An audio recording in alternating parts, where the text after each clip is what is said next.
Hello guys गिबियावनो आंनि बे चेनेलाव नोंथांमोन बयखौबो बरायनाय जाबाय। बिदिब्ला दिनै एसएसबी टेट गाइड बिजाबनिफ्राय लवार प्राइमारि लेभेलनि थाखाय मैथमेटिक्सनि माखासे एमसीक्यूनि सल्यूशन्सखौ आं खालामनानै होफिननो नागिरदों। बेनिखायनो नोंथांमोना जुदि बे भिडिअखौ मोजां मोनोब्ला जोबजासिम नाय आरो जोबजासिम नायनानै मोजां मोनोब्ला लाइक खालाम, शेयार खालाम आरो आंनि चेनेलखौबो साबस्क्राइब खालामनानै ला। स' स्टार्ट खालामनि। बिदिब्ला 12 नाम्बारनि सोंनायाव दङ खारिफोरखौ डाटा आयात दब्लायजों दिन्थिनाय सावगारिनि मुङा। अपसनाव दङ हांखो सावगारि, लावथि सावगारि, फाइ सावगारि, अजिब। जोबोद गोरलै सोंनाय बियो। खारिफोरखौ आयत दब्लायजों डाटाखौ आयत दब्लायजों दिन्थिनाय सावगारिनि मुंखौ मा होननानै बुङो होननानै सोंदों। बिदिब्ला जों नायनि बबे मोनसेया जागोन नाय। स' आयत दब्लाय माने माखौ होनना बुङो? जोंहा आयत दब्लाया मा? लावथाइ आरो अरथाइ। लावथाइजों लावथाइ जोंहा समान जागोन, अरथाइजों अरथाइ मा जागोन? जोंहा समान जागोन। बेबायदि महरनि सावगारिखौ जोङो मा होनना बुङो? आयत दब्लाय होननानै बुंनाय जायो। स' जेब्ला जों डाटाखौ बेबायदि नोंथांमोना दा नुबाय थानाय सावगारियाव दिन्थिनायजों फोरमायो, अब्ला जों बेखौ मा होनना बुङो? लावथि सावगारि होननानै बुंनाय जायो एबा बार डायग्राम होननानै बुंनाय जायो। होमब्ला जोंहा जेब्ला डाटाखौ जोङो आयत दब्लायजों दिन्थिगोन, बियो मोनसे आयत दब्लाय महरनि। नोंथांमोना नोजोर खालाम, बे जाबाय लावथाइ, बे जाबाय अरथाइ। जेब्ला जोङो बेबायदि आयत दब्लाय महरनि सावगारिजों जों जेब्ला मोनसे डाटाखौ जों फोरमायगोन, अब्ला जों बेखौ मा होनना बुङो? बार डायग्राम एबा लावथि सावगारि होननानै बुंनाय जायो। जोंहा अजिबा माबायदिमोन आं सिगांनि भिडिअ नोंथांमोना नायबा मिन्थिगोन। जोंहा अजिब आखिनाया बिथिं जोंहा मा लायोमोन? कम्युलेटिभ फ्रिकुवेन्सि माने बुथुमथि गले गलेथा, बिथिं जोंहा थाखो खोन्दोब लानाय जायो। आरो जोंहा मोनसे बेबायदि ग्राफ मोनो, जों बेखौ मा होनना बुङो? अजिब आखिनाय होननानै बुंनाय जायो। आरो नोंथांमोनखौथ' मिथिखाबाय फाइ सावगारिया माखौ होनना बुंनाय जायो। फाइ सावगारिखौ मिथिनो थाखाय जोंनो मा नांगौ जायो? बेंखननि गोनांथि जायो। बेखौ जोङो फाइ सावगारि होनना बुङो। आरो हांखो सावगारिया माखौ बुङो? हांखोजों फोरमायनाय सावगारि मोनसे, बेखौ जोङो हांखो सावगारि होननानै बुंनाय जायो। ओंखायनो बेवहाय जोंहा कारेक्ट अपसना जागोन लावथि सावगारि एबा बार डायग्राम। नेक्स्ट कुवेश्चन्सआव थांनि। मोनसे आखान्थिथामनि खनाफोरा 2:3:4 रुजुथायाव दङ। खनाफोरा जागोन होननानै बुंदों। मोनसे आखान्थिथामनि खनाफोरखौ रुजुथायाव फोरमायनाय दङ। बिदिब्ला एक्सुएल खनाफोरा मा? बेखौ सोंदों। आच्चा जोंहा खनाफोरखौ रुजुथायाव रुजुथायाव होनाय दङ। बिदिब्ला एक्सुएल खनाफोरखौ जों बोरै दिहुनगोन? बिनि थाखाय जों मा खालामगोन? मोनसे खनाखौ जों 2x हमगोन, मोनसे खनाखौ 3x हमगोन, मोनसे खनाखौ 4x हमगोन। नायनानै ला नोंथांमोना बोरै खालामो। स' जोंहा खनाया 2:3:4 रुजुथायाव दङ। बिदिब्ला जों मोनसे खनाखौ मा हमगोन? 2x, मोनसे खनाखौ जों मा हमनांगौ? 3x, मोनसे खनाखौ 4x हमनानै ला। नाथाय मोनसे खोथा गोसोआव लाखि नोंथांमोना, जेब्लाबो जायखिजाया मोनसे आखान्थिथामनि खनाया फिसायानो जा गिदिरानो जा बा जायखिजाया रोखोमनि आखान्थिथामानो जा, गोरोब आखान्थिथामानो जा, गोरोबनै आखान्थिथामानो जा, बा गोरोबै आखान्थिथामानो जा, जायखिजाया रोखोमनि आखान्थिथामानो जा बा खनाथि आखान्थिथामानो जाया मानो, मोनसे आखान्थिथामनि जेब्ला मोनथाम खनाखौ जों दाजाबो, अब्ला जेब्लाबो बेसे मोनो? जों गोसोआव लाखि, जेब्लाबो बेसे मोनो? 180 डिग्रि। अर्थात मोनसे आखान्थिथामनि मोनथाम खनाखौ दाजाबोब्ला जेब्लाबो खनानि दाजाबगासैया मा जायो? 180 डिग्रि जायो। जिखुनु जाया आखान्थिथामनि खनानि दाजाबगासैया। होमबा नाय, जोंहा मोनथाम खनानिखौ नैबे रुजुथायाव होदों। 2:3:4 रुजुथायाव होनानै दोनदों। बिदिब्ला जों मोनसे खनाखौ मा हम? 2x हमबायनो, मोनसे खनाखौ 3x हमबाय, मोनसे खनाखौ 4x हमबाय। बिदिब्ला बे मोनथाम खनाखौ दाजाबजोबोब्ला जोंहा बेसे मोनथारनांगोन? 180 डिग्रि मोनथारनांगोन। मानोना मोनथाम खनानि दाजाबगासैया जेब्लाबो बेसेबां जायो? 180 डिग्रि। बिदिब्ला जों दाजाबजोबनि बिसोर मोनथामखौ दाजाबजोबोबा बेसेबां मोनगोन जोंहा? 2x, 3x प्लास 4x। मोननै x दङ, मोनथाम x दङ, मोनब्रै x दङ, गासै मोनबेसे x दङ? 9था x दङ गासै जोंहा बेवहाय। 9था x, 4 प्लास 3 7, 7 प्लास 2 जोंहा 9x। होमबा जों बेनिफ्राय x नि मान दिहुननि। x नि मान दिहुनोबा जोंहा 9 जों 180 डिग्रिखौ जों डिभाइड खालामनांगोन। जों जेब्ला 9 जों 180 डिग्रिखौ डिभाइड खालामो, अब्ला जों मा मोनगोन? 20 डिग्रि मोनगोन। होमब्ला जों नायनोसै, जों x नि भेलुखौ मोनबाय। होमबा जों खनाफोरखौ मा होननानै हमना लादोंमोन? 2x। बिदिब्ला मा जागोन? गिबि खनाया जोङो 20 डिग्रिखौ फज'नि, x नि जायगायाव जोङो 20 डिग्रिखौ फज'नि। बेसे जागोन जोंहा? 2 × 20 बेसेबां डिग्रि? 40 डिग्रि। बिदिब्ला नेक्स्ट 3x होननानै हमना लादोंमोन जों मोनसे खनाखौ 3x। होमबा 3xआ बेसेबां जागोन? जों नायनि 3 × 20 डिग्रि बेसेबां जागोन जोंहा? 60 डिग्रि। आरो लास्ट वान जोंहा बेसे होननानै हमना लादोंमोन मोनसे खनाखौ? 4x। होमबा जोंहा लास्ट खनाया बेसे जागोन? नायनि होमबा लास्ट खनाया बेसेबां जागोन 80 डिग्री बिदिब्ला नोंथांमोना नुबाय गिबि खनाया जोंहा 40 डिग्री नैथि खनाया 60 डिग्री थामथि खनाया बेसे डिग्री 80 डिग्री होमबा जों नायनि 180 डिग्री मोनगोन ना मोना बे मोनथाम खनाखौ दाजाबोबा जोङो थारैनो मोनगोन मानो होनोब्ला जोंहा बिसोर मोननैजों प्लास खालामबा जोंहा बेसे जायो 100 सरि बे अनलि 80 डिग्री होमबा 100 जों 80 जों प्लास खालामबा जोंहा बेसे मोनो 180 डिग्री मोनो बिदिब्ला नोंथांमोना नुबाय जुदि मोनसे आखान्थिथामनि खनाफोरखौ रुजुथायाव होनाय दङब्ला जोङो गिबि खनाखौ 2x होननानै हमना ला नैथि खनाखौ 3x होननानै हमना ला थामथि खनाखौ 4x होननानै हमनानै ला बिनिफ्राय बिसोर मोनथाम खनाखौबो दाजाबजोबनानै बिथिं बेसे लिरनांगौ जेब्लाबो 180 डिग्री लिरनांगौ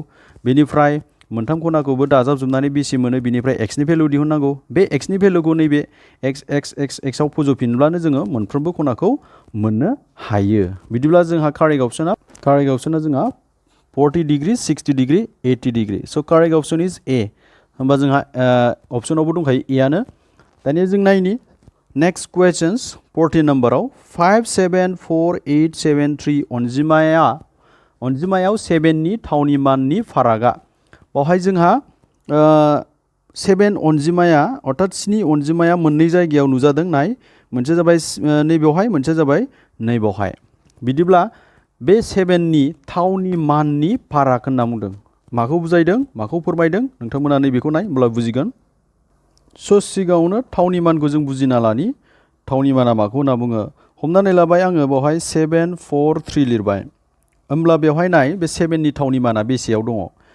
7 खौ जोङो बयबो मिथिगौ बेवहाय 7 नि थावनिया नाय मुंसे मुंजि मुंजौ 7 आ बेसेबां थावनि मानाव दङ मुंजौ थावनि मानाव दङ होमबा 7 नि थावनि माना मा जागोन मुंजौ अर्थात जों बेखौ लिरगोन 7 नि थावनि माना 007 जुदि 741 साप'ज बे अनजिमायाव 7 नि थावनि माना बेसे होनबा नोंसोर लिरनांगोन 7 नि थावनि माना 70 मानो होनबा नाय बावहाय मुंबेसे न'खराव दङ 7 आ मुंसे मुंजि न'खराव दङ ओंखायनो मा जागोन मुंसे मुंजि अर्थात 70 जागोन बिदिब्ला नाय 144 साप'ज 78901 बेवहाय 7 नि थावनि माना बेसे होनना बुंबा नोंथांमोना मा लिरगोन नाय बावहाय 7 आ बेसे न'खराव दं जों साननि मुंसे मुंजि मुंजौ रोजा अजुत होमबा 7 आ अजुत न'खराव दङ अर्थात 7 नि उनाव मोनबेसे लाथिख' थागोन नाय 7 नि उनाव मोनबेसे लाथिख' थागोन मोनसे मोननै मोनथाम मोनब्रै 1 2 3 4 होमबा 7 नि थावनि माना बे अनजिमायाव बेसेबां 70,000 बेसेबां 70,000 दानिया नोंथांमोना जुदि बुजिनो गोब्राब मोनदों साप'ज नैबे एग्जाम्पलखौ नायबाव हमनानै ला 147 जों होननानै हमना लाबाय बावहाय 7 नि थावनि माना बेसे बावहाय 7 नि थावनि माना बेसे बावहाय 7 नि थावनि माना मुंसे न'खराव दङ 7 आ ओंखायनो बे बेसेबां जागोन 7 जागोन बुजिबाय जानांगौ बयबो स' बिदिब्ला मोनसे अनजिमानि थावनि माना माखौ होनना बुङो बे अनजिमाया मा न'खराव दङ बा थावनियाव दङ बेखौ होननानै बुजायनाय जायो जुदि मुंजि न'खराव दंबा मा जागोन लाथिख' मोनसे थागोन मुंजौ न'खराव दंबा लाथिख' मोननै थागोन हाजार थावनियाव दं होनबा लाथिख' मोनबेसे थागोन मोनथाम थागोन बेबायदि होमबा जुदि मुंसे न'खराव दं होनब्ला मा जागोन गावनो जागोन मुंसे अर्थात बिनि उनाव मोनसेबो अनजिमा थानाय नङा मुंसे 7 आ बावहाय मुंबेसे न'खराव दङ मुंसे बेनिखायनो माया जागोन बिनि थावनि माना मा जागोन अनलि 7 आनो जागोन बेबायदिब्ला बयबो बुजिबाय जानांगौ जे मोनसे अनजिमानि थावनि मानखौ माखौ लायो मुंसे न'खराव दंबा गावनो जागोन मुंसे न'खराव दंबा गाव अनजिमानि उनाव मोनसे जोंहा लाथिख' फैगोन बेबायदिनो थांबाय थागोन होमब्ला जों नायनि जोंहा कारेक्ट अपसना मा जागोन बेवहाय बिदिब्ला सोंलुखौ मोजां नायबाव नोंथांमोना फार्स्ट 7 आ बबेयाव दङ मुंसे मुंजि बा गिबि 7 आ जोंहा मुंबेसे न'खराव दङ मुंजि न'खराव दङ मुंजि न'खराव होमबा मा जागोन बेवहाय 7 नि थावनि माना मा जागोन 70 आरो नेक्स्ट 7 नि थावनि मानखौ जों नायनि मुंबेसे न'खराव दङ मुंसे मुंजि मुंजौ रोजा अजुत होमबा नेक्स्ट 7 थावनिनि माना अजुत न'खराव दङ अर्थात नाय 7 नि उनाव मोनबेसे लाथिख' थागोन मोनसे मोननै मोनथाम मोनब्रै लाथिख' थागोन होमबा 70,000 जागोन जोंहा अब्ला बे 7 नि थावनि मान आरो नैबे 7 नि थावनि माननि फारागखौ सोंदों माने दानख'लायनानै मोननायखौ सोंदों होमबा जों नायनि मोनसेया जोंहा बेसे न'खराव दङ मोनसेया जोंहा अजुत न'खराव दङ अब्ला बै 7 नि थावनि माना मुंसे मुंजि मुंजौ रोजा अजुत आरो मोनसेया मा न'खराव दङ मुंजौ मुंजौ नखराव दङ मोनसेया मुंसे सरि मुंजि नखराव दङ मुंजि स' मा जागोन 70 जागोन जोंहा 70 बा नाय बिसोर मोननै अनजिमानि मा होनना बुंदों फाराग माने दानख'लायनानै मोननाय बा बे अनजिमा मोननैखौ जों दानख'लायनानै बेसे मोनो जों नायनि लाथिख'निफ्राय लाथिख' दानख'बा जोंहा लाथिख' जायो स' जों लाथिख'निफ्राय 7खौ दानख'नो हाया बेनिफ्राय जों 7निफ्राय से दारलांसै 7निफ्राय से दारलांबा जोंहा बेवहाय बेसेबां जागोन 10 जोंहा 10निफ्राय बेवहाय से दारलांबा जोंहा बेवहाय जागोन 10 बाव थागोन 9 आरो बिनिफ्राय से दारलांबा बेवहाय थागोन 10 बाव थागोन 9 बा 10निफ्राय 7 फैबा जोंहा बेसेबां जायो 3 बाव बेसे थादोंमोन 9 बाव बेसे थादोंमोन 9 बेनिफ्राय से दारलांजानाय बेवहाय बेसेबां थाखो 9 होमबा जोंहा दानख'नानै मोननाय फारागा जागोन 9999 मोनथाम आरो 30 बा 99 मोनथाम 30 स' कारेक्ट अपसना जोंहा मा जागोन 99 मोनथाम आरो 99 मोनथाम आरो सरि 6 एक मिनिट सरि जोंहा 7निफ्राय नैबाव बेसेबां थागोन 9 जाया सरि 6 जागोन बेवहाय 6 स' 69930 69930 होमबा जोंहा कारेक्ट अपसना मा 69930 स' कारेक्ट अपसना बेसेबां ए बिदिब्ला बयबो बुजिबाय जानांगौ जुदि नोंथांमोना बुजियाखैब्ला आंनि बे कमेन्ट सेक्सनाव थांनानै कमेन्ट खालाम आङो नेक्स्ट भिडिअ'आव नोंथांमोननि डाउटखौ क्लियार खालामनो नाजागोन स' नेक्स्ट सोंनायाव थांनि 15 आच्चा 15आव थांनायनि सिगां आं बे सोंलुखौ खनसेबाव बुजायनो सानदों नोंथांमोना गुबुन अनजिमा सोंनोबा बायसान्स बुजियाबो जानो हागौ बेनि थाखाय नायना ला साप'ज 1 2 3 5 6 9 8 बे अनजिमायाव जोंहा साप'ज बे अनजिमायाव जोङो 3नि थावनि मानखौ सोंबाय 3नि थावनि माना मोनबेसे दङ 3नि थावनि माननि फारागखौ सोंबाय होमबा मा जागोन होमबा गिबि जोंहा नैबे 3नि थावनि मानखौ जों नायनि मोनबेसे बे 3नि उनाव मोनबेसे अनजिमा दं मोनसे मोननै मोनथाम मोनब्रै मोनबा स' 300 मोनबेसे जागोन 3नि थावनि माना नैबावहाय 300 मोनबेसे जागोन मोनबा लाथिख' मोनबा जागोन अर्थात 3नि उनाव जोंहा मोनबेसे अनजिमा दं मोनसे मोननै मोनथाम मोनब्रै मोनबा अब्ला 3नि थावनि माना जागोन मा बिनि उनाव मोनबेसे थागोन थारमाने लाथिख' मोनबेसे थागोन मोनबा होमबा नैबेयो बेसे नखराव दङ मुंसे नखराव दङ बिदिब्ला बिनि थावनि माना मा अनलि गावनो जागोन मुंसे नखराव दंबा गावनो जायो गोसोआव लाखि होमबाना जों दानख'लायबा बेसे मोनगोन फारागा जोंहा बेसे जागोन 0निफ्राय 3 थाङोब्ला सरि 10निफ्राय 3 थाङोब्ला जोंहा बेसेबां जागोन 7 जागोन बेवहाय बेसेबां थागोन 9 बेवहाय थागोन 9 बेयावबो थागोन 9 बेयाव थागोन 9 आरो बेयाव थागोन मा 2 बेबायदि जोङो खालामगोन बिदिब्ला बयबो बुजिबाय जानांगौ नेक्स्ट सोंनायाव दङ जोंहा आखान्थि थामारि अनजिमाया जादों दा आखान्थि थामारि अनजिमाया माखौ बुङो जों गिबियावनो बुजिना लाग्रोनि आखान्थि थामारि अनजिमाया माखौ होनना बुङो नाय जोङो आखान्थि थामारि अनजिमाया माखौ होनना बुङो जोङो आखान्थि थामारि अनजिमाया जोंहा 1निफ्राय जागायो बेनिफ्राय 1निफ्राय 2 दाजाबा जों बेसे मोनो 3 मोनो आरो 1 + 2 + 3 दाजाबा जों बेसे मोनो 5 मोनो बेबायदिनो 1 + 2 + 3 + 4 दाजाबा जों बेसे मोनो जोङो बेसे मोनगोन 7 8 9 10 मोनगोन बेबायदिनो 1 + 2 + 3 + 4 + 5 दाजाबा जों बेसे मोनगोन 4 + 5 9 9 + 1 10 बेसेबां मोनगोन जोङो 15 बेबायदिनो मोनलांबाय थागोन अर्थात 1निफ्राय 1 जों 2 जों दाजाबनानै आरो 1 + 2 + 3 दाजाबनानै 1 + 2 + 3 4 दाजाबनानै बिदिनो 1 + 2 + 3 + 4 + 5 दाजाबनानै आरो बिदिनो दाजाबलांगोन जों 1 + 2 + 3 + 4 + 5 + 6 बेबायदिनो 1 + 2 + 3 + 4 + 5 + 6 जों बेबायदिनो दाजाबलांबाय थागोन 7 जागोन बेवहाय बेबायदि दाजाबलांबाय थागोन जोङो बेबायदि दाजाबलांबाय थानानै मोननाय अनजिमाफोरखौनो जों मा होनना बुङो आखान्थि थामारि अनजिमा होमबा जोङो आखान्थि थामारि अनजिमाया जोंहा गिबि अनजिमाया 1 नैथि अनजिमाया जाबाय 3 थामथि अनजिमाया जाबाय 5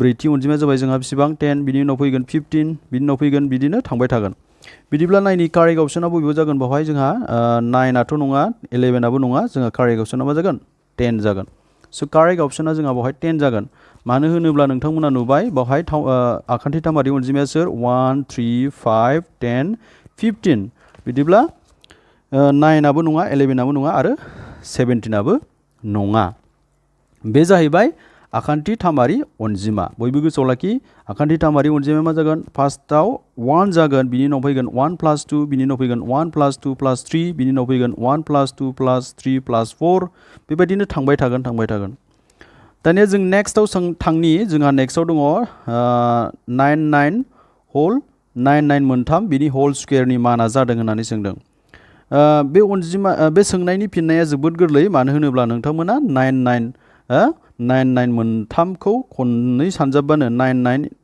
into 999 मोनथाम सानजाबबानो जों बिनि एन्सारखौ मोनगोन।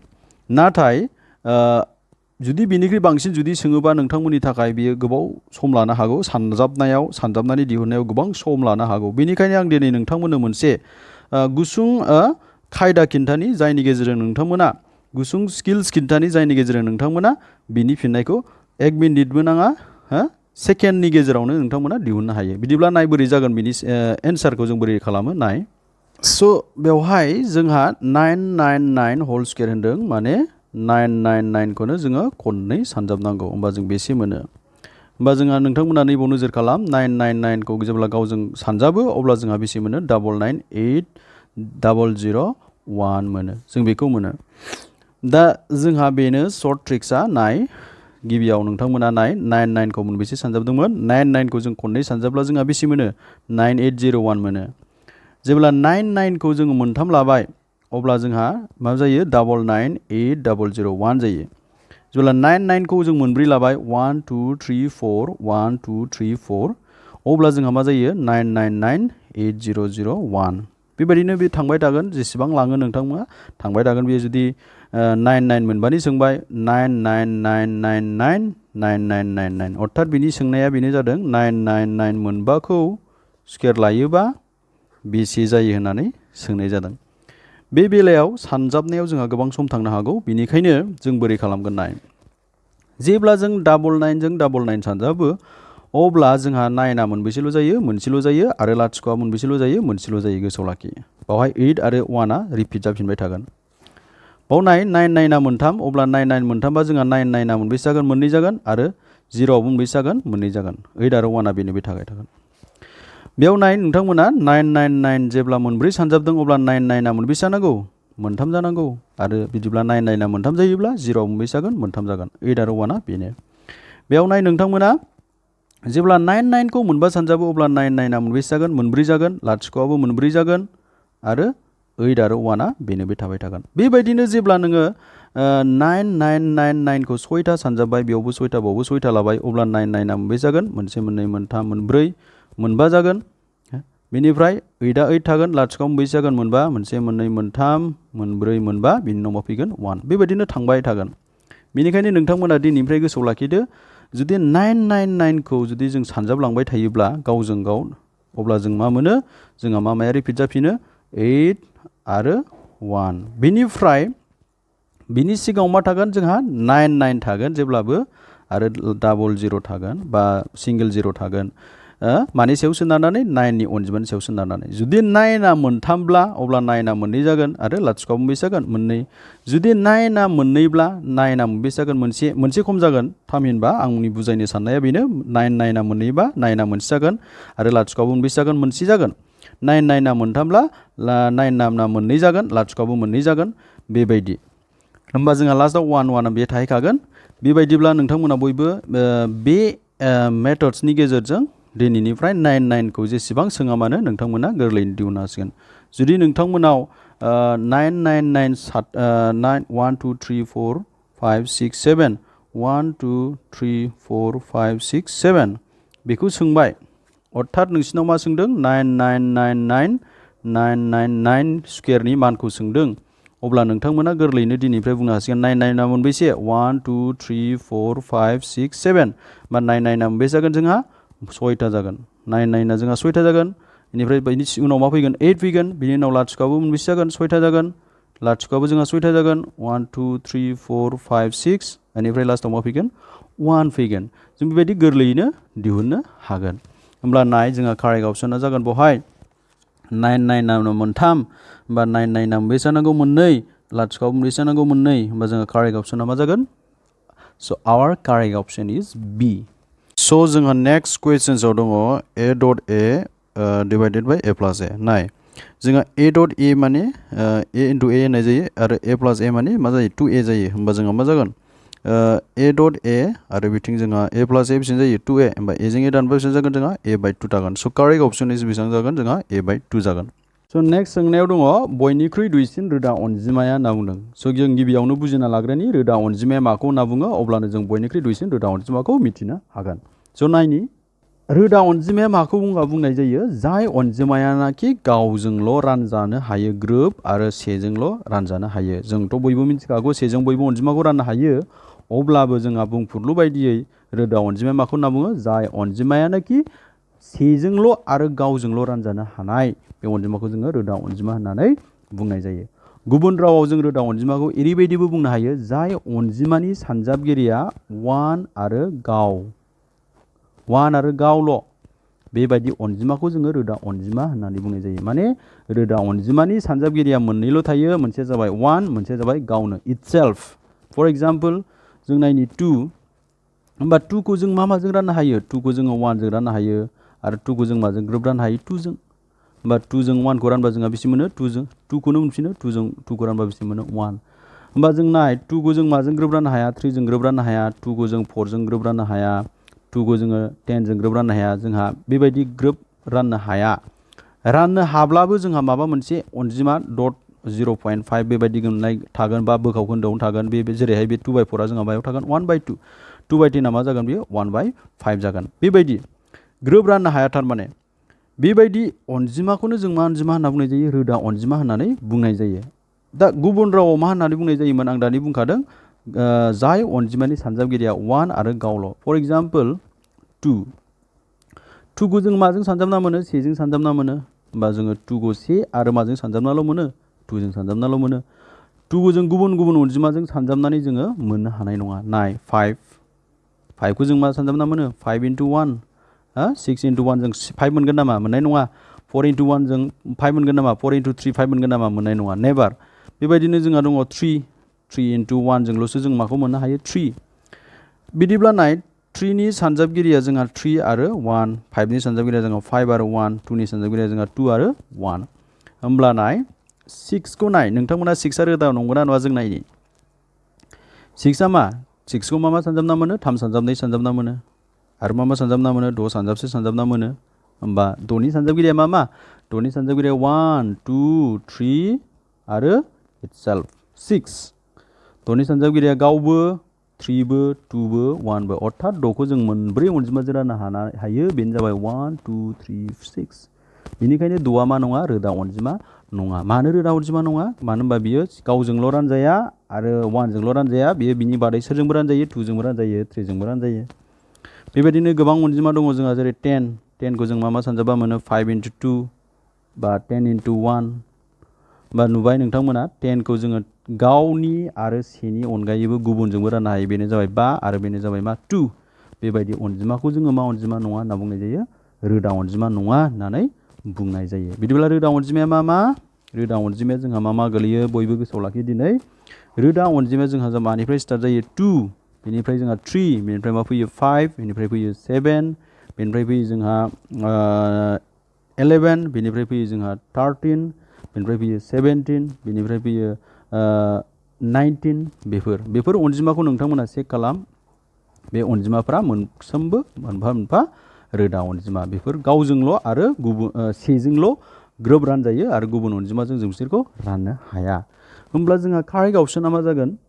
कारेक्ट अपसना जोंहा मा जागोन? बयनिख्रुइ दुइसिन होनना बुंदों। होमबा जोंहा रोदा अनजिमा मानिफ्राय स्टार्ट जायो? गोसोआव लाखि 2 निफ्राय स्टार्ट जायो। ओंखायनो बयनिख्रुइ दुइसिन रोदा अनजिमाया मा जागोन? 2। गोसोआव लाखि। स' नोंथांमोननि गोसोआव मोनसे सोंलु जाखांफैनो हागौ, 1आ मानो रोदा अनजिमा जायासै? 1आबोथ' गावजोंल' रानजायो आरो 1 जोंल' रानजायो। नाय नोंथांमोना गोसोआव लाखि, बेवहाय मोननै खोथा ओंखारदों। जोंहा रोदा अनजिमा जानोब्ला जोंहा सानजाबगिरिया मोनबेसे जाथारनांगोन? मोननै जाथारनांगोन। मोननै। मोनसे जाबाय 1 आरो मोनसेया जाबाय गाव। होमबा नाय 1आ मानो रोदा जायासै? 1आथ' 1 जोंल'सो रानजायो, गुबुनजों रानजाया। अर्थात 1 नि सानजाबगिरिया जोंहा मोनबेसेल' दङ? मोनसेल' दङ। अनलि गावल'। गावनि अनगायै गुबुन मोनसे थानांगौ। बेनो जाहैबाय 1 जानांगौमोन जोंहा। नाय 2आ मोनसे रोदा अनजिमा जानायनि जाहोना मा? 2 खौ जोङो गावजोंथ' रानजाखायोनोसै आरो जों बेखौ माजोंबो राननो हायो? गावनि अनगायै मा थानांगौ? 1 थानांगौ। होमबा 1 जोंबो राननो हायो। बेबायदि अनजिमाखौसो जों रोदा अनजिमा होननानै बुंनाय जायो। होमबा 1 खौ नोंथांमोना नुबाय 1 नि सानजाबगिरिया मोनबेसेल'? अनलि मोनसेल'। बेनिखायनो बेयो रोदा जाया। स' रोदा जानोब्ला जोंहा सानजाबगिरिया मोननै थानांगोन। मोनसेया जाबाय गाव आरो मोनसेया जाबाय 1। बेनिखायनो दुइसिन रोदा अनजिमाया जोंहा सोर जायो? 2। स' नेक्स्ट सोंनायाव दङ मोनसे दानख'था अनजिमा आरो बे दानख'थाय जानांगौ मोनसे दानख'थाय अनजिमा जानांगौ आरो बिनि बर्गनि दाजाब गासै दानख' गासैया -12 जायोब्ला अनजिमाया जागोन। होमबा जोंहा मोनसे अनजिमाया दानख'थायनो आरो मोनसे बे अनजिमाखौनो जों जेब्ला स्कुवेर लायो अर्थात बर्ग लायो, बर्ग लानानै जों जेब्ला दानख' लायो अब्ला जों बेसेबां मोनो -12 मोनो। अब्ला बै अनजिमाया मा जागोन होननानै सोंदों। -12 जागोन ना -3 जागोन ना -2 जागोन ना -9 जागोन। नाय बयनिख्रुइ गोरलैसिन राहाया बेनो आं खिन्थानि। जोंहा बेवहाय मोनसे अनजिमाया दानख'थायनो अर्थात दानख' गोनांथार माने। होमबा बे अनजिमाया मा जागोन? साप'ज आङो x होननानै हमना लाबाय। बै अनजिमाखौ मोनसे अनजिमाया दानख'थायनो आरो बे दानख'थाय अनजिमानिनो स्कुवेरनो। अनजिमाया दानख'थाय आरो बे अनजिमानिनो स्कुवेरनो। जेब्ला बे मोननै अनजिमाखौ जों जेब्ला दानख'लायो अब्ला बेसे मोनो होनना बुंनाय जादों? -12 मोनो होननानै बुंनाय जादों। बिदिब्ला बै उननि अनजिमाया मा जानो हागौ होननानै बुंदों। थामहिनबा ओरैबायदि मोनसे अनजिमाया -3 ब्ला अके आरो मोनसे अनजिमाया -3 ब्ला बै मोनसे अनजिमानिनो स्कुवेर लायोब्ला दानख'लायनानै बेसे मोनोनो? -12 मोनो। होमब्ला अनजिमा मोननैया मा जानो हागौ बेखौ सोंदों। होमब्ला जों नायनि बिसोर मोननैखौ जों मोनगोन ना मोना? जोंहा -3 जागोन बियो माइनासआ माइनास। होमबा नाय स्कुवेर थायोब्ला जोंहा माइनासआ मा जायो? प्लास जायो। होमबा बे मा जागोन? अनलि 9 जागोन। स्कुवेर थायोब्ला जोंहा माइनासआ मा जायो? प्लास जायो। 3 स्कुवेर -3 स्कुवेर माने मा? -3 × -3 माइनासजों माइनास थांजाबा जोंहा बेसेबां मोनो? प्लास मोनो। स' नोंथांमोना नाय बावहाय जोंहा जागोन बेयो मोननैजों माइनास मा जागोन? 12 जागोन। माइनासजों माइनास जोंहा बेबो माइनास बेबो माइनास। अर्थात माइनासआ मोनबेसे दङ? माइनासआ मोनथाम आरो बावहाय माइनासआ मोनबेसे दङ? 9था। गासै गासै बेसेबां जागोन? -12 था। अर्थात गासै माइनासजों माइनास जोंहा प्लास जानानै बेसेबां जागोन? -12 था। माइनासआ गासै 12था जाबाय। होमबा जोंहा कारेक्ट अपसना मा जागोन? -3 जागोन। -3 होमबा -3 आरो -3 खौ स्कुवेर लानानै जों जेब्ला दानख'लायो अब्ला दानख' गासैया जोंहा बेसे मोनो? -12 मोनो। गुबुन अनजिमाखौ जोंबो नायनो हागोन, चेक खालामनो हागोन। स' अपसनाव दङ जोंहा गुबुन अनजिमा हिसाबै -3 दङ, -12 दङ, -2 दङ, -9 दङ। बा -9 जागोन ना जाया जों नायनो हागोन। नाय नोंथांमोना मोनसेया -9 नो आरो बिनिनो स्कुवेर लानांगौनो, बेनिफ्राय दानख'लायनांगौनो। होमबा जों -12 मोनगोन ना मोना? होमबा बेसेबां जागोन बेलाय? -9 बे माइनासआ माइनास -9 स्कुवेर माने 81 प्लास 81। होमबा मा जागोन? -9 आरो माइनास मा जागोन बियो? 81 जागोन। होमबा नाय जों -12 मोनगोन ना? मोना। इम्पसिबल। जोङो माइनास बेसेसो मोनगोन? गासै माइनास बेसे मोनगोन? 90सो मोनगोन। होमबा जोंहा कारेक्ट अपसना मा जागोन? जोंहा कारेक्ट अपसन हिसाबै जोंहा बेवहाय मा? बे अनजिमाया जागोन बे अनजिमाया जोंहा जागोन -3 सरि -3 दिस वान। एन्सार कारेक्ट अपसनाबो जोंहा दङ बि। होमबा नायनि 20 आव थांनि मोननै अनजिमानि दाजाब गासैया 35 आरो बिसोरनि रुजुथाया 3:2 अनजिमा मोननैया जादों होननानै सोंदों। होमबा जोंहा रुजुथायाव फैफिनबाय। रुजुथायखौ जोङो बोरै खालामनांगौ आङो एसेबाबो खिन्थाखाबाय नोंसोरनो। जों मोनसे अनजिमाखौ जोङो 3x होननानै हमना लानांगौ। दहाय खनायाव हमना लादोंमोन जोङो खनानि बेलायाव, मोनसेखौ जों मा होननानै हमना लागौमोन? खनानि बेलायाव बा 2x होननानै हमना लागौमोन। जों बेनि बेलायावबो जोङो 3x आरो 2x होननानै बानायनो हायो। जों नाय बेखौ बोरै खालामगोन। बिदिब्ला जोंहा सोंनायाव मा होनना बुंदों? सोंनायाव बुंदों मोननै अनजिमाखौ जों जेब्ला दाजाबो अब्ला बेसे मोनो? 35 मोनो। दाजाबा 35 मोनो आरो बे अनजिमाया मा रुजुथायाव दंनो? बे मोननै अनजिमाया मा रुजुथायाव दङ? 3:2। अर्थात अनजिमा मोननैया 3:2 रुजुथायाव दङ। नाथाय बै उननि अनजिमाखौ जों जेब्ला दाजाबथारो अब्ला जों बेसे मोनो? 35 मोनो। होमबा बयनिख्रुइ गोरलैसिन राहाया बेनो। आं नोंथांमोननो खिन्थाखाबाय मोनसे अनजिमाखौ मा हम?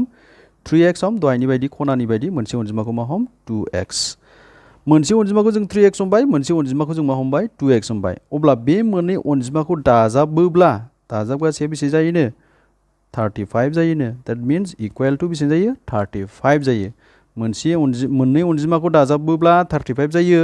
नाथाय बे अनजिमा मोननैखौ रुजुथाय महराव फोरमायबा मा महराव थायो? 3:2। बिदिब्ला बेबायदि बेलायाव जों मा खालामनांगौ? मोनसे अनजिमाखौ 3x हम, मोनसे अनजिमाखौ 2x हम। दाजाबनानै बेसे मोनो बेखौ हो बिथिं इकुवेल होनानै 35 हो। बेनिफ्राय x नि मान दिहुन। होमबा बेसेबां जागोन बिलाय? 5x जागोन। होमबा बेसे जागोन? x खौल' लाखि, x नि मानखौ दिहुनोबा बेसेबां जागोन? 35/5 x इकुवेल टु बेसे मोनखो 7 होमबा जों x नि भेलुखौ जों बेसे मोनखो 7 बे x नि भेलुखौ नैबाव फज'फिन होमबा 3 into 7 जागोन x नि भेलुआ जिहेतु 7 3 into 7 3x means 3 into 7 right 3x means 3 into 7 गोसोआव लाखि होमबा बेसेबां जागोन मोनसे अनजिमाया 21 आरो another नाम्बारा जोंहा बेसेबां जागोन 2x माने 2x means 2 into 7 x जाबाय जोंहा बेसेबां दङ 7 so 2 into 7 बेसेबां जागोन 14 so मोनसे अनजिमाया 21 आरो मोनसे अनजिमाया जोंहा 14 so जोंहा मोनसे अनजिमाखौ बेसेबां मोनखो मोनसे अनजिमाखौ जों मोनबाय 21 आरो मोनसे अनजिमाखौ जों बेसे मोनखो 14 मोनबाय आच्छा बे मोननै अनजिमाखौ जोङो दाजाबलायोबा 35 मोनगोन ना मोना जों चेक खालामफिनि एब्सोल्युटलि मोनखागोन जोङो मानो होनबा 1 plus 4 5 2 plus 1 जोंहा बेसेबां जायो 35 होमबा मोननै अनजिमाया नंमारगौ 21 आरो 14 आरो नायबावनि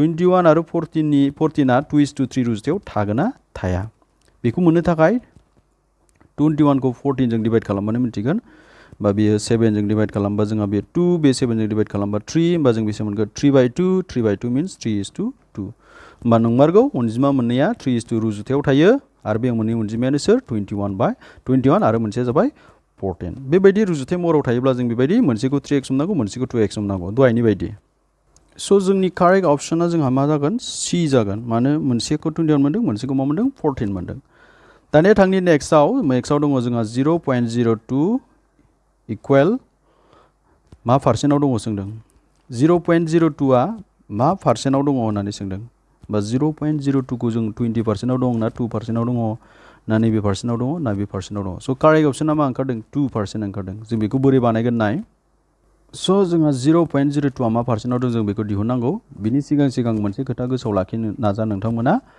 मोनसे अनजिमाया जुदि पइन्ट फर्माव दङब्ला साप'ज 4.81 बे अनजिमाखौ बोखावखोन्दो महराव फोरमायनो थिनोब्ला नोंथांमोना माबोरै फोरमायगोन नाय गोजौआव मा लिर नोंथांमोना 481 लिर पइन्टनि उनाव मोनबेसे अनजिमा दं बेखौ नाय पइन्टनि उनाव जोंहा मोनबेसे अनजिमा दं मोनसे मोननै होमबा जोंहा मा जागोन 1 मोननै जागोन बेबायदिनो जुदि 4.813 साप'ज बेखौ जों बोखावखोन्दो महराव लिरबा बोरै जागोन गोजौआव थागोन 4813 पइन्टनि उनाव मोनबेसे अनजिमा दं मोनसे मोननै मोनथाम होमबा मा जागोन 1 मा जागोन मोनथाम बेबायदि जोङो मोनसे अनजिमाया जुदि दशमिक महराव दङब्ला जों बे अनजिमाखौ जों गोरलैयैनो मा महराव फोरमायनो हायो बोखावखोन्दो महराव फोरमायनो थाखाय जोंहा जोबोद गोरलै जों बेबायदि फोरमायनो हायो जों जेसेबां गिदिर अनजिमायानो जानो साप'ज 4 4 8 1 2 3 4 6 बे अनजिमाखौ बोखावखोन्दो महराव फोरमाय होनना बुंबा नोंथांमोना मा लिर गोजौआव